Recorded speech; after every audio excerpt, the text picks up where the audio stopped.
This is addressed to George the Little.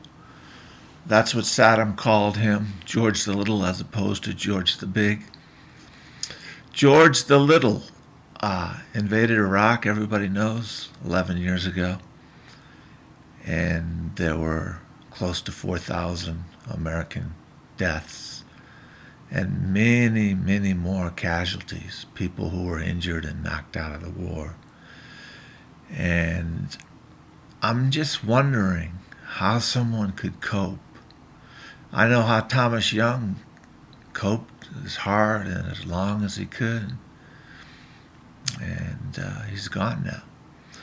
But he wrote a letter and questioned President Bush and why there was a preemptive strike, a preemptive war.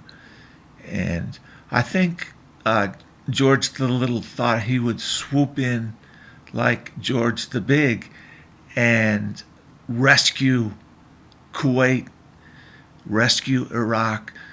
But George the Big had the entire United Nations, minus the asshole countries of Russia, North Korea, Iran. And there weren't a lot of deaths or casualties, American or United Nations or other countries.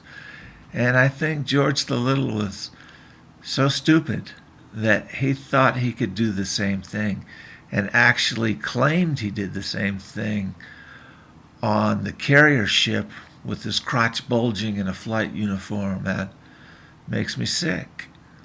And now we have to care for every one of those casualties that can be kept alive.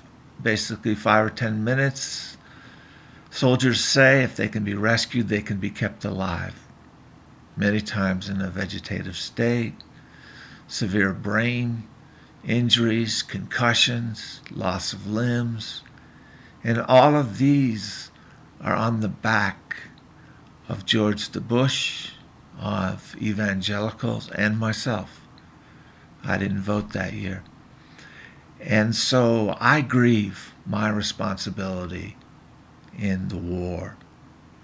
And I hate the starting of the war. And my dad used to work in the VA hospital, and I've been in one several times, and it's subpar care. It's worse than Medicaid, which I'm on.